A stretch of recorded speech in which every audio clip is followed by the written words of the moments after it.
Bismillahirrahmanirrahim. Assalamualaikum warahmatullahi wabarakatuh. Yang Amat Berhormat Datuk Seri Ismail Sabri Yaakob, Perdana Menteri Malaysia dan isteri, Yang Amat Berbahagia Datin Seri Muhaini Zainal Abidin serta rombongan tiba di negara ini malam tadi bagi mengadakan lawatan rasmi selama 2 hari. Berangkat ke lapangan terbang antarabangsa Brunei bagi mengalu-alukan ketibaan Yang Amat Berhormat Perdana Menteri Malaysia dan isteri ialah Duli Teramat Mulia Paduka Seri Pengiran Muda Mahkota Pengiran Muda Haji Al-Muhtadi Billah, Ibni Kebawah Duli Maha Mulia Paduka Seri Baginda Sultan Haji Hassan Al-Bolkiah Muazzuddin Wad Daulah, Menteri Kanan di Jabatan Perdana Menteri selaku Wakil Pribadi Kebawah Duli Maha Mulia Paduka Seri Baginda Sultan dan Yang di-Pertuan Negara Brunei Darussalam dan Yang Teramat Mulia Paduka Seri Pengiran Anak Puteri Haji Masna, Ambassador at Large di Kementerian Hal Ehwal Luar Negeri. Juga hadir bagi mengalu-alukan ketibaan Yang Amat Berhormat dan isteri ialah Yang Berhormat Pihin Datu Laila Raja, Major Jeneral Besara Datu Paduka Seri Haji Awang Halbi bin Haji Muhammad Yusof, Menteri Pertahanan kedua selaku Menteri Pengiring dan Datin.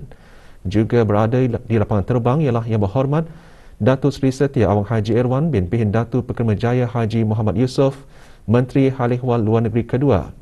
Yang Berhormat Datuk Seri Setia Jurutera Awang Haji Suhaimi bin Haji Ghaffar, Menteri Pembangunan dan Datin. Datuk Seri Paduka Dr. Haji Abdul Manaf bin Haji Matusin, Timbalan Menteri Kewangan dan Ekonomi dan Datin. Datin Seri Paduka Dr. Hajah Romaizah binti Haji Muhammad Saleh, Timbalan Menteri Pendidikan, dan Tuan Yang Terutama Datuk Raja Reza bin Raja Zaib Shah, Pesuruhjaya Tinggi Malaysia ke negara Brunei Darussalam.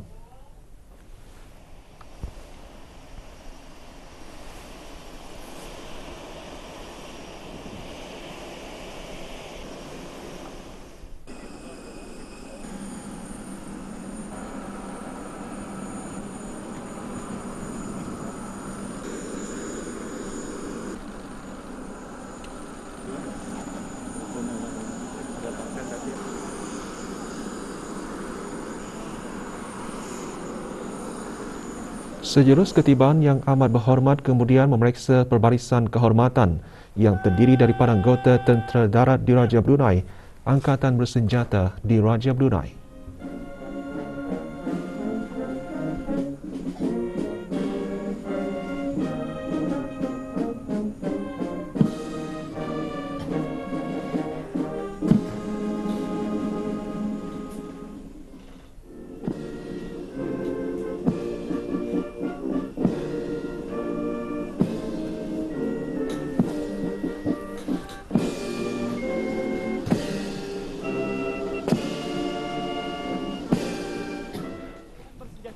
Diraja Brunei dalam buka barisan siap sedia untuk diperiksa.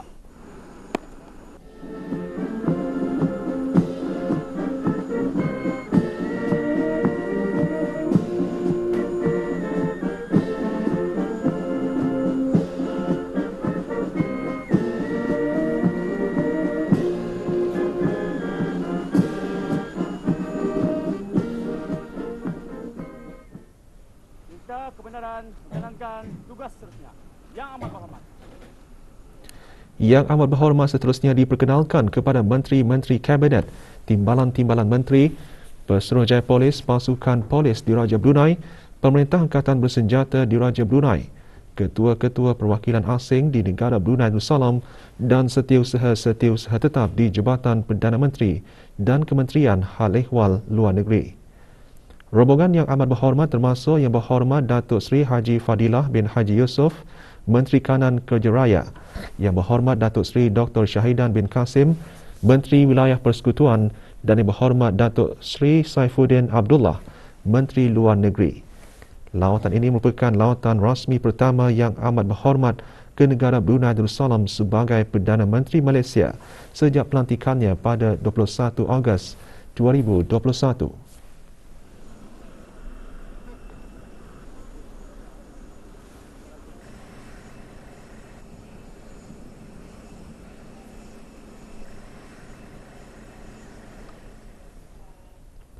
4 kes COVID-19 ditempatkan dalam kategori 4 manakala 1 kes dimasukkan dalam kategori 5. Yang Berhormat Datuk Seri Setia Dr. Haji Awang Muhammad Isham bin Haji Jaafar Menteri Kesihatan menyatakan demikian semasa sidang media situasi terkini jangkitan COVID-19 kemarin. Sidang media berlangsung di Dewan Al-Afiah Kementerian Kesihatan. Sebanyak 4 kes yang telah disahkan COVID-19 sekarang berada di dalam kategori 4, yang mana memerlukan bantuan oksigen dan di bawah rawatan rapi. Terdapat 2 kes baru di dalam kategori ini, yang mana salah seorang daripadanya sudah mendapatkan 3 dos vaksin COVID-19, manakala seorang lagi sudah mendapatkan 2 dos vaksin COVID-19. Dalam pada itu terdapat 1 kes baru yang dikategorikan di dalam kategori 5 yang memerlukan bantuan mesin pernafasan dan dirawat di unit rawatan intensif pada masa sekarang. Kes ini ialah seorang lelaki berumur 38 tahun yang mempunyai beberapa masalah kesihatan dan telah menerima 2 dos vaksin COVID-19.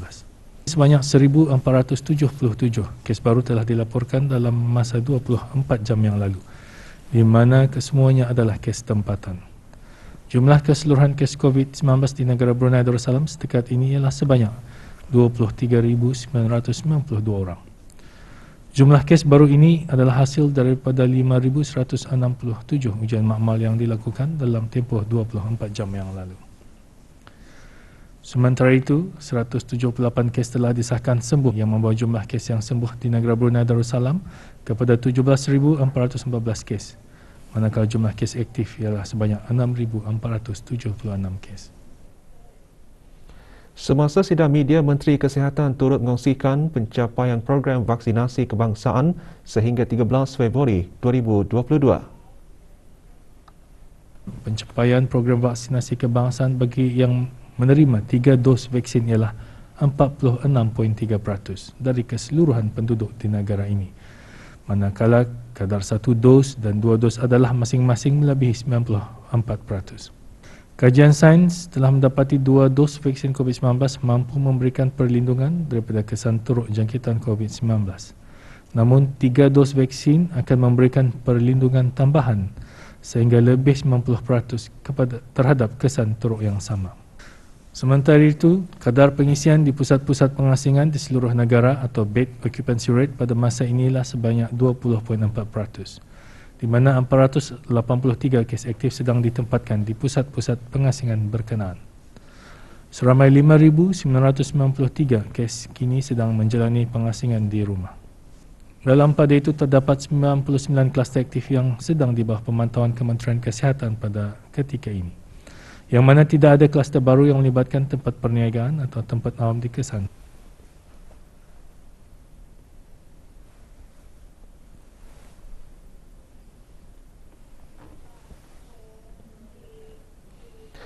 Mengambil kira keadaan peningkatan kes-kes positif COVID-19 yang tinggi pada masa ini, iaitu lebih 99% daripadanya adalah mereka yang di dalam kategori 1 dan 2. Menteri Kesihatan menjelaskan Kementerian Kesihatan telah mengemaskini tata cara pengurusan kes-kes positif COVID-19. Pengurusan kes-kes positif di pusat-pusat pengasingan akan tertumpu kepada kes-kes dalam kategori 3, 4 dan 5. Yang memerlukan rawatan perubatan sahaja. Kes-kes dalam kategori 1 dan 2 akan dibenarkan menjalani pengasingan diri di rumah. Setiap keluarga atau rumah akan diberikan pek kesihatan yang mengandungi beberapa keperluan seperti antigen rapid test kit, alat pemantau tahap oksigen dalam darah ataupun oximeter, ubat-ubatan ringan atau simple medication dan risalah maklumat kesihatan.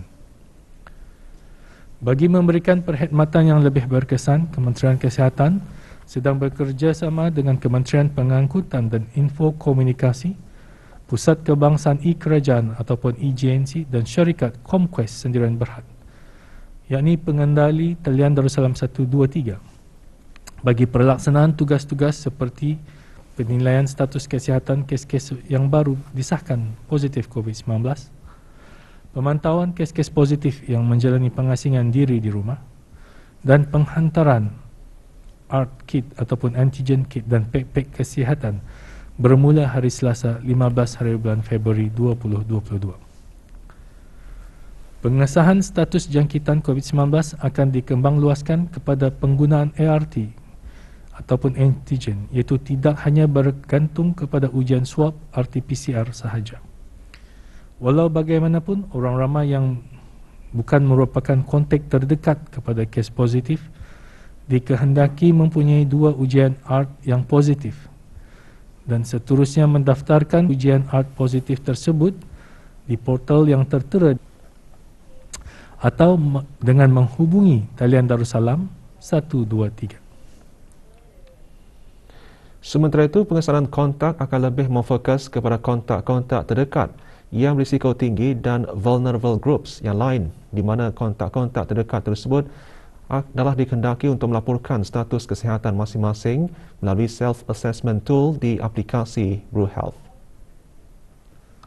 Tempoh kuarantin bagi kontak-kontak terdekat telah dikemaskini kepada 5 hari, di mana mereka dikehendaki menjalani ujian RT pada hari pertama dan hari kelima, serta hanya dibenarkan menamatkan kuarantin jika kedua-dua ujian RT adalah negatif.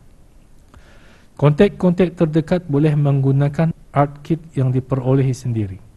Walau bagaimanapun, kontak-kontak terdekat yang memerlukan RT kit boleh juga menghubungi talian Darussalam 123. Sementara itu, Jabatan Perdana Menteri juga telah mengeluarkan garis panduan bertugas bagi pegawai dan kaki tangan kerajaan yang telah diberikan kod merah dalam aplikasi BruHealth.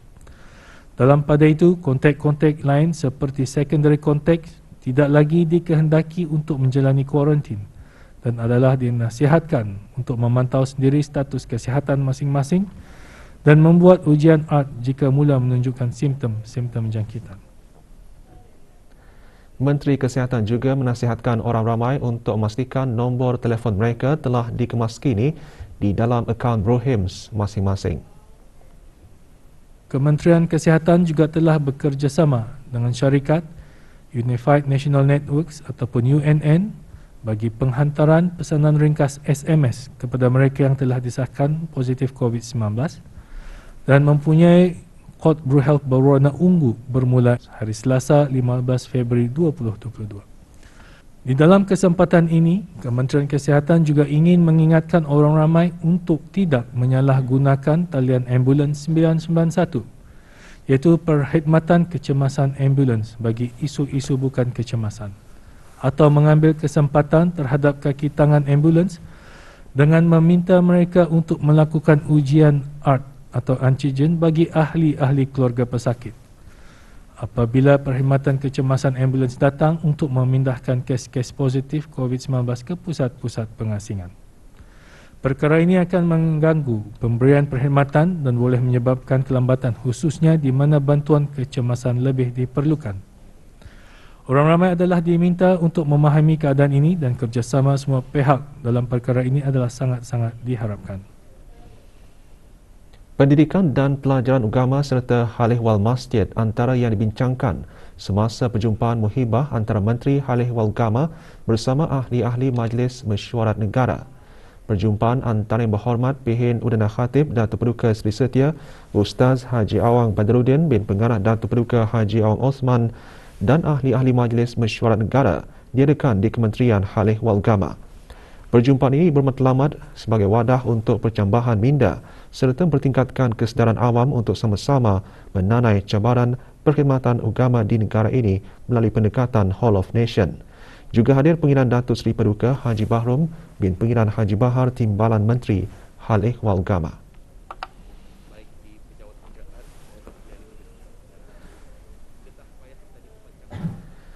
32 buah keluarga yang mempunyai anak kurang upaya di Pusat Bahagia antara yang menerima bantuan melalui projek Jiwaku Ikhlas edisi ke-11. Projek dikendalikan oleh Kedutaan Republik Islam Iran di negara Brunei Darussalam bersama Chris Carmilla Creation dengan kerjasama Askar Simpanan Melayu Diraja Brunei. Penyampaian sumbangan amal berlangsung di Kedutaan Republik Islam Iran di Kampung Kiarong. Hadir Puan Yang Terutama Homaira Regi Siroki, Duta Besar Istimewa dan Mutlak Republik Islam Iran ke negara Brunei Darussalam.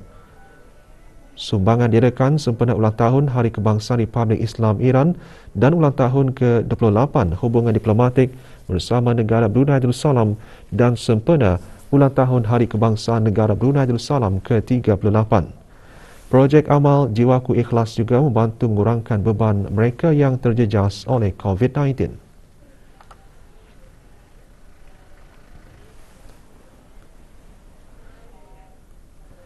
Peserta negara Brunei Darussalam berjaya mara ke peringkat akhir Musabaqah Al-Quran dalam kategori menghafaz 30 juz Al-Quran bagi pelajar antarabangsa kali ke-7. Musabaqah berlangsung di Kampung Kiarong. Awang Abdul Aziz bin Nur Nasran, pelajar Perayu 2 Syariah di Sekolah Menengah Arab Laki-Laki Hasanal Bolkiah, menyertai musabaqah tersebut yang diadakan secara maya. Musabaqah Al-Quran bagi pertandingan Al-Quran antarabangsa pusingan ke-38, pertandingan antarabangsa kelima bagi orang kurang penglihatan dan pelajar antarabangsa ke-7 ini dianjurkan oleh Republik Islam Iran. Wa'adallahu al-munafiqina wal-munafiqati wal-kuffara nara jahannam. Hari Terbuka Universiti Islam Sultan Sharif Ali UNISA memberi peluang kepada orang ramai untuk mengetahui lebih lanjut program pengajian yang ditawarkan selain berinteraksi secara langsung bersama tenaga akademik. Hari Terbuka UNISA diadakan sehingga hari ini. Hari Terbuka tersebut diadakan secara fizikal dan dalam talian mengikut garis panduan yang ditetapkan oleh Kementerian Kesihatan Negara Brunei Darussalam.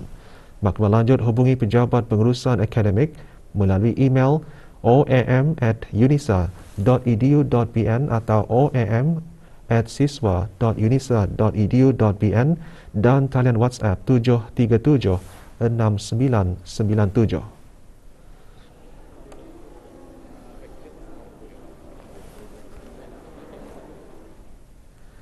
Berikutan penularan jangkitan COVID-19 di negara ini, Kementerian Kesihatan memaklumkan penutupan sementara pusat vaksinasi Jubli Emas Bunut dan dipusatkan ke pusat vaksinasi stadium tertutup buat sementara waktu mulai hari ini hingga 26 Februari 2022. Penutupan bertujuan membolehkan kekitangan perkhidmatan kesihatan memberikan sokongan perkhidmatan di pusat-pusat kesihatan yang lebih memerlukan bagi menangani penularan jangkitan COVID-19.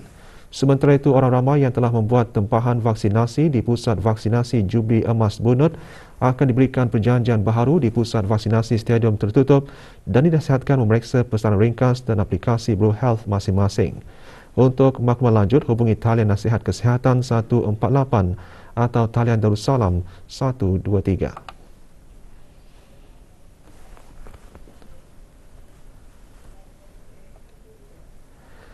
Skuad bola sepak negara Brunei Darussalam bawah 23 tahun membuka tirai kejohanan Piala AFF bawah 23 tahun 2022 malam tadi. Dalam perlawanan yang berlangsung di Stadium Kebangsaan Morodok Tekno itu, skuad kebangsaan tewas 6-0 kepada Kemboja. Pada separuh masa pertama perlawanan, Kemboja berada di depan dengan mendahului 3-0. Kemboja membuka tirai jaringan seawal minit ke-18. Pada separuh masa kedua, perlawanan terpaksa ditangguhkan sebanyak 2 kali berikutan keadaan hujan lebat. Keputusan akhir perlawanan, Kemboja 6, negara Brunei Darussalam 0. Dari pemain yang sama, jersey 26, Ratanak. Sekali lagi, mensasarkan kepada percubaan. Oh! Deras percubaan di minit ke-20. Perseorangan di sana, Muhammad Hanif. Peluang untuk Kemboja. Kesilapan dan larian dari jersey 17 terpaksa meluru jaga gol untuk melakukan hadangan, tetapi